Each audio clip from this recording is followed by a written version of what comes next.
Hello नमस्कार दोस्तों, आप सभी का मेरे चैनल पर स्वागत है। दोस्तों आज इस वीडियो में हम बात करने वाले हैं कि बिहार एसएससी, बिहार पुलिस और बीपीएससी में जो प्रीवियस ईयर जो क्वेश्चन पूछा गया है उसके बारे में हम डिस्कशन करने वाले हैं। दोस्तों इस वीडियो में मैं आपको पॉलिटी से संबंधित जितने भी क्वेश्चन बन सकते हैं मैं आपको कवर करने वाला हूं।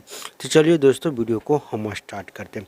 सबसे पहला क्वेश्चन जो है दोस्तों, मैंने आपको A1 से लेकर 30 तक इससे पहले वाले वीडियो में डिस्कशन कर चुका हूं। तो चलिए अगले वीडियो में जो है हम आपको 31 क्वेश्चन से हम आपको स्टार्ट कर रहे हैं।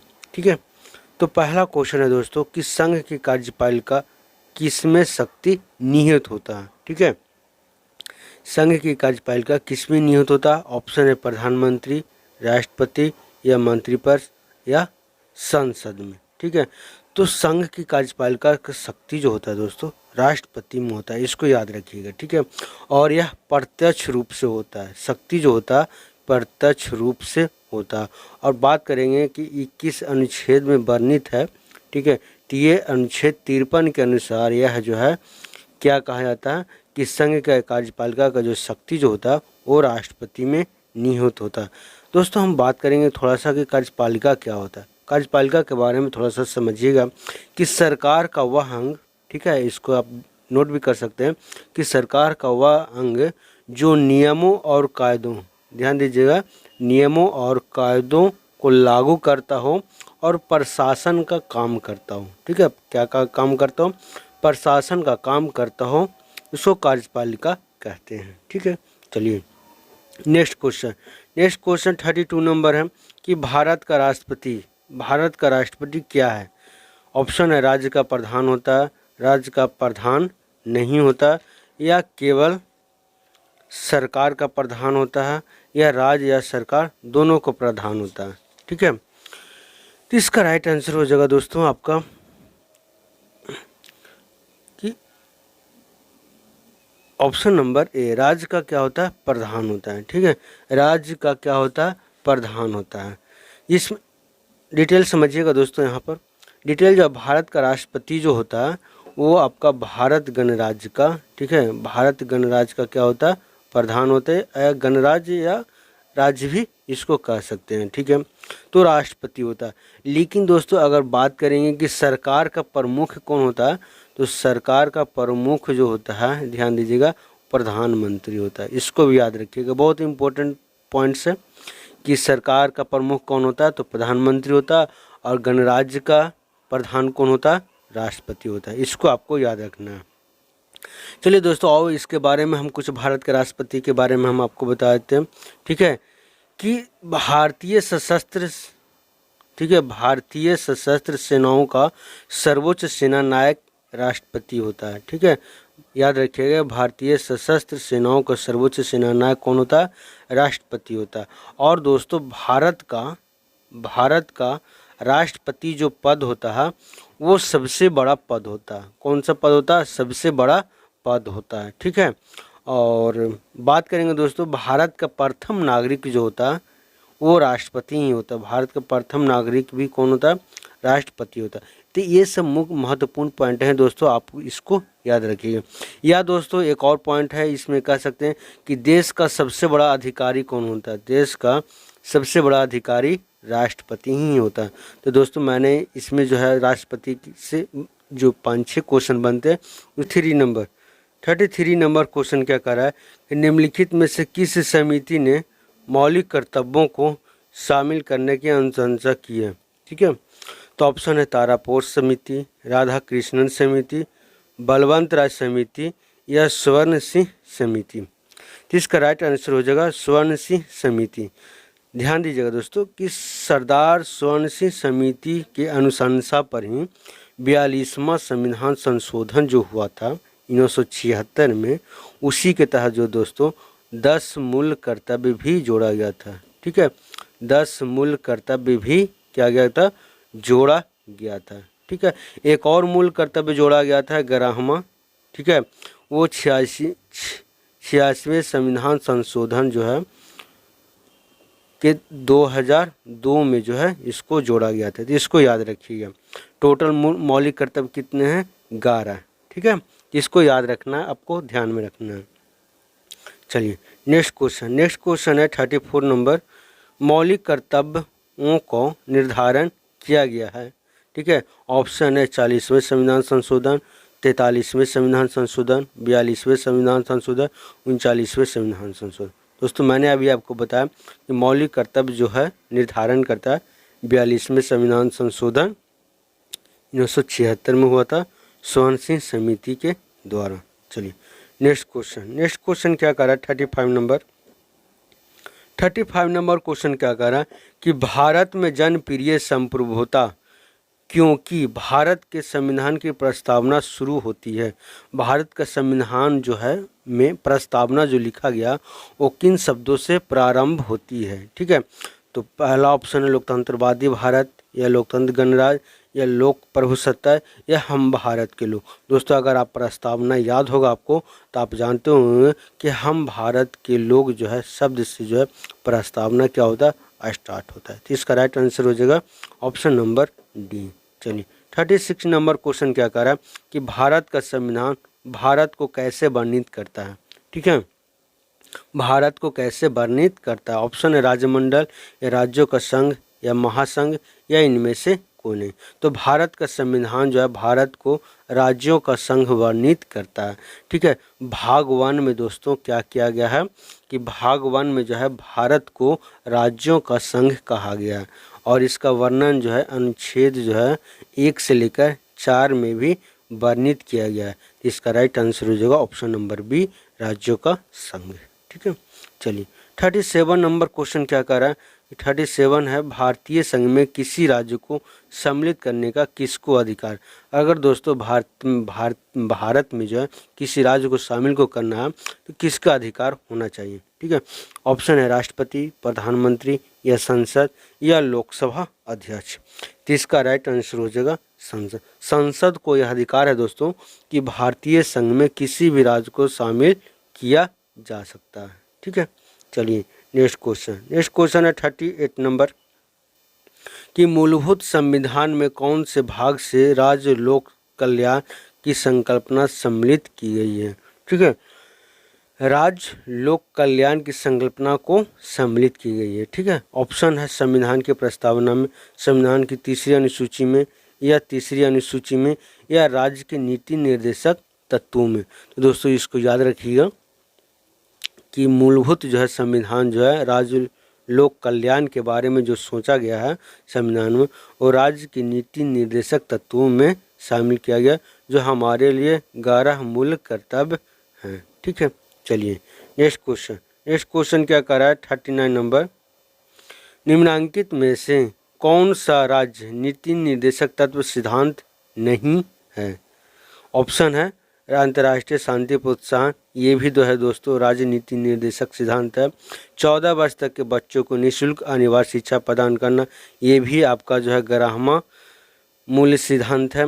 गोवध निषेध, ये भी आपका जो है राजनीति निर्देशक सिद्धांत है। लेकिन दोस्तों ऑप्शन नंबर डी जो है निजी संपत्ति का समाप्ति, ये आपका मूल कर्तव्य में शामिल नहीं किया गया। तो इसका राइट आंसर हो जाएगा निजी संपत्ति की समाप्ति। चलिए 40 नंबर क्वेश्चन क्या कर रहा है कि संसद के किसी भी सदन के 2 सत्रों के बीच अंतराल किससे अधिक नहीं होना चाहिए। ठीक है, संसद के सदस्यों को 6 महीना से दोस्तों अधिक नहीं होना चाहिए। इसका राइट आंसर क्या हो जाएगा बी हो जाएगा 6 महीना। 2 सत्रों के बीच जो होना चाहिए वो 6 महीना का होना चाहिए दोस्तों। और इसमें मुख्य पॉइंट आप समझिएगा थोड़ा सा को राष्ट्रपति के पास यह क्या होता है दोस्तों, राष्ट्रपति के पास यह एक शक्ति होता है जो संसद को सत्र को बुला सके, संसद के सत्र को क्या बुला सके। ठीक है, इसको याद रखिए बुला सके। या अनुच्छेद 108 के तहत भी जो है, ठीक है इसको याद रखना है कि अनुच्छेद 108 के तहत जो राष्ट्रपति जो है संसद को संयुक्त सत्र को अधिवेशन बुला सकता है। ठीक है, इसको भी आपको ध्यान में रखना होगा। चलिए 41 नंबर क्वेश्चन क्या कर रहा है कि वर्तमान लोकसभा में प्रत्येक राज्य के लिए स्थानों का आवंटन आधारित किया गया है। ठीक है, तो प्रत्येक वर्तमान लोकसभा में प्रत्येक राज्य के लिए स्थानों का आवंटित किया गया है। ऑप्शन है 1951 की जनगणना पर, 1961 की जनगणना पर, 1971 की जनगणना पर, 1991 की जनगणना पर। ठीक है, तो इसका राइट आंसर हो जाएगा 1971 की जनगणना पर। 1971 की जनगणना पर यह रेफरेंस किया गया है दोस्तों कि लोकसभा की जो सीटें हैं राज्यवार, वो आपका 2026 तक ही बरकरार रहेगा। उसके बाद दोस्तों 2026 के बाद परिवर्तन आ सकता है लोकसभा की सीटों में। तो इसको याद रखें कि 1971 की जनगणना में जो है ये डिसीजन लिया गया था। चलिए नेक्स्ट क्वेश्चन, 42 नंबर क्वेश्चन क्या कह रहा है कि लोकसभा में राज्यवार सीटों का आवंटन 1971 की जनगणना पर आधारित है। ठीक है, यह निर्धारण किस वर्ष तक यथावत है? दोस्तों मैंने अभी आपको बताया कि 2026 तक जो है ये यथावत रहेगा। चलिए नेक्स्ट क्वेश्चन 43 नंबर क्वेश्चन क्या कह रहा है कि राज्यसभा किसके द्वारा भंग की जा सकती है? ठीक है, तो राज्यसभा किसके भंग की जा सकती है?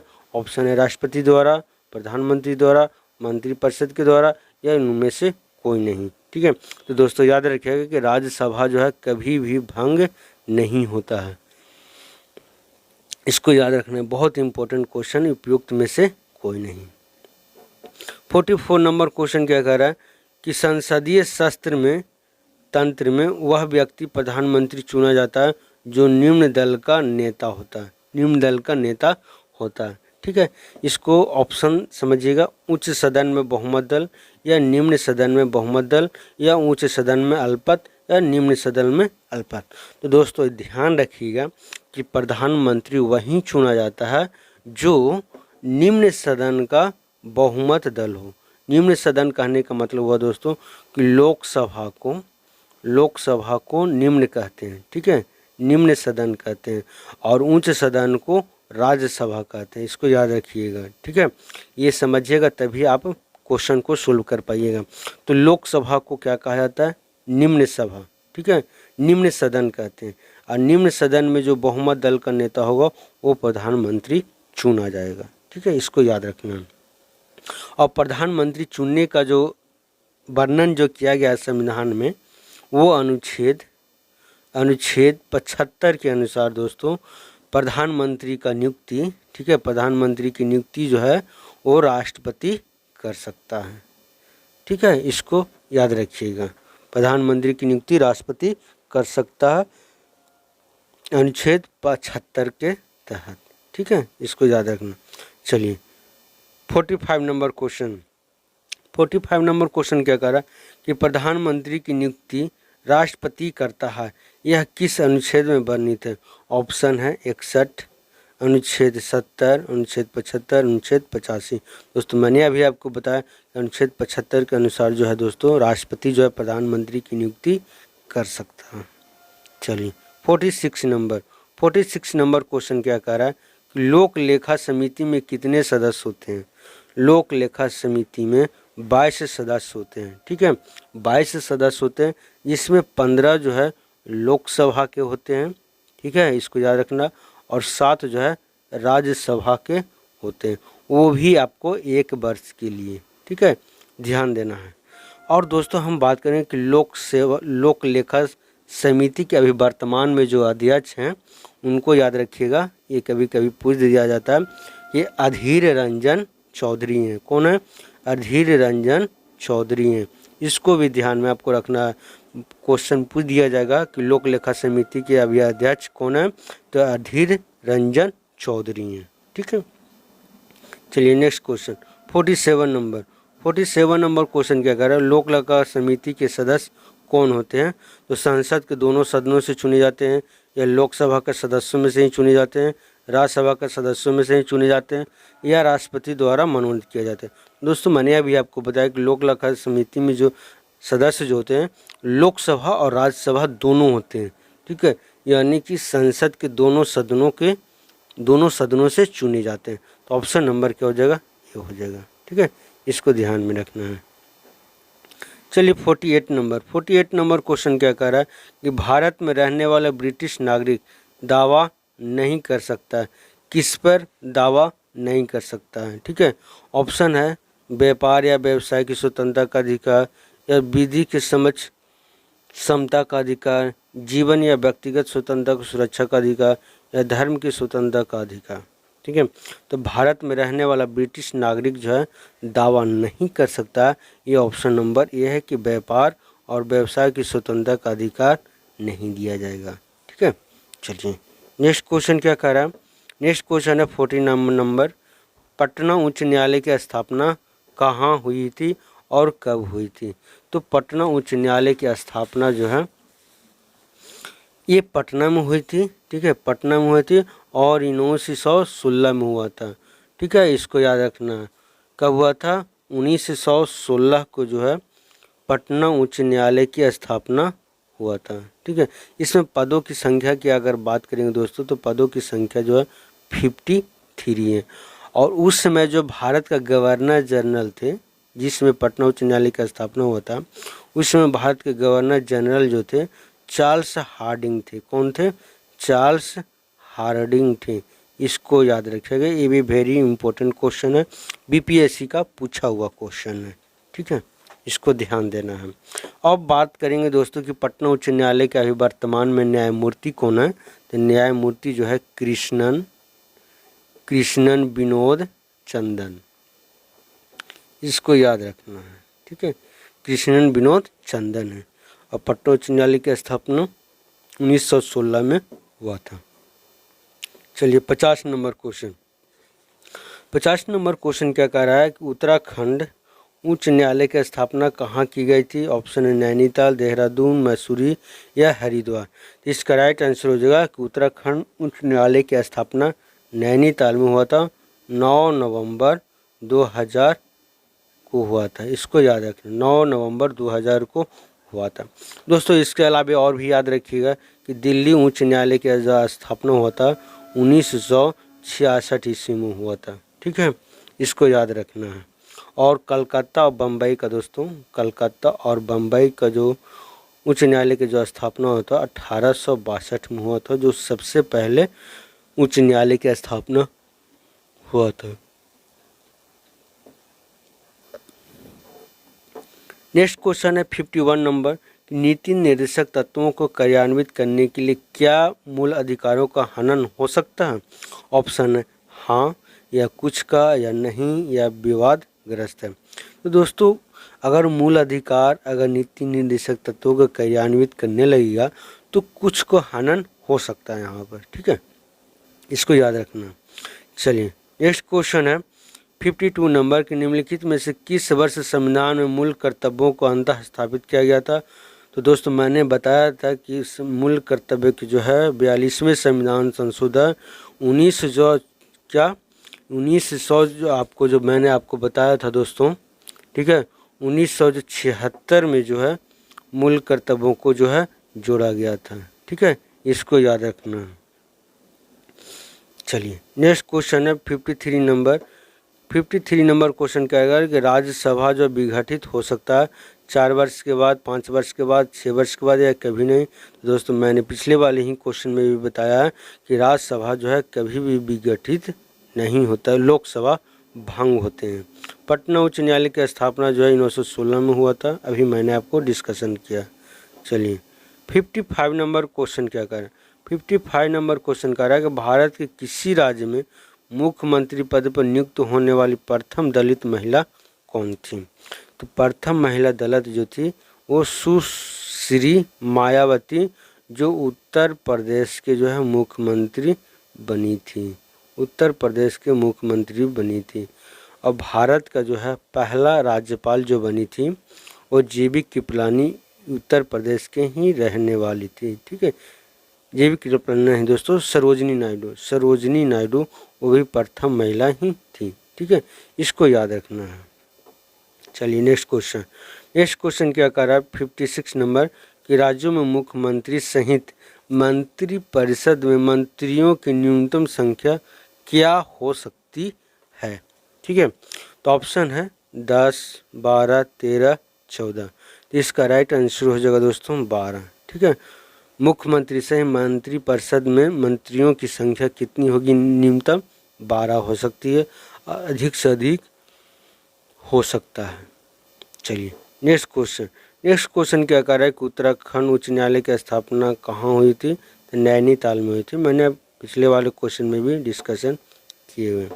58 नंबर क्वेश्चन क्या कह रहा है कि लोकसभा के निर्वाचन क्षेत्रों का सीमा का निर्धारण पहली बार निम्नलिखित में से कौन सा ईस्वी में किया गया था? तो लोकसभा का निर्धारण जो है वो आपको 1972 में किया गया था। 42वें संविधान संशोधन 1976 में जो है सबसे पहले लोकसभा निर्वाचन का जो किया गया था। ठीक है दोस्तों, 42वें संविधान संशोधन 1976 को मिनी संविधान भी कहा जाता है। ये बहुत ही इम्पोर्टेंट संशोधन है। ठीक है, इसको याद रखना। 59 नंबर क्वेश्चन क्या होगा? भारत में पहली बार महिलाओं को मताधिकार कब दिया गया था? भारत में महिलाओं को पहला मताधिकार जो है वो आपको दिया गया था 1926 ईस्वी में दिया गया था। ठीक है, भारत शासन अधिनियम जो है, भारत शासन, ठीक है, भारत शासन आप पढ़े होंगे कि भारत शासन अधिनियम जो होता है वो 1919 के तहत जो है 1926 में जो है महिलाओं को पहली बार मताधिकार देने का अधिकार दिया गया था। ठीक है, इसको ध्यान में रखना। चलिए दोस्तों, आज का लास्ट क्वेश्चन है और 60 नंबर दोस्तों मैंने लगभग जो है 30 क्वेश्चन जो मैंने आपको कवर करा दिया इसमें। तो लास्ट क्वेश्चन है कि भारत में मतदान की आयु जो है सीमा 21 वर्ष से घटाकर 18 वर्ष कब कर दिया गया था? ठीक है, तो 21 वर्ष से दोस्तों घटाकर जो 18 वर्ष जो किया गया था वो 61वें संविधान संशोधन, ठीक है, 61वें संविधान संशोधन के तहत जो है किया गया था 1988 ईस्वी में। ठीक है, 1988 ईस्वी में किया गया था। 21 वर्ष से घटाकर क्या कर दिया गया था? 18 वर्ष तक उम्र के जो है बच्चों जो है वो मतदान दे सकते हैं। तो दोस्तों आज के लिए इतना ही। वर्ष 1988 में लिया गया था, तो इसका राइट आंसर हो जाएगा ऑप्शन नंबर ए। दोस्तों आज के लिए इतना ही। दोस्तों अगर वीडियो पसंद आया हो तो चैनल को ज़रूर सब्सक्राइब कर लीजिएगा ताकि आने वाले नए वीडियो को नोटिफिकेशन जो है आप तक सबसे पहले पहुंच सके। दोस्तों आज के लिए इतना ही।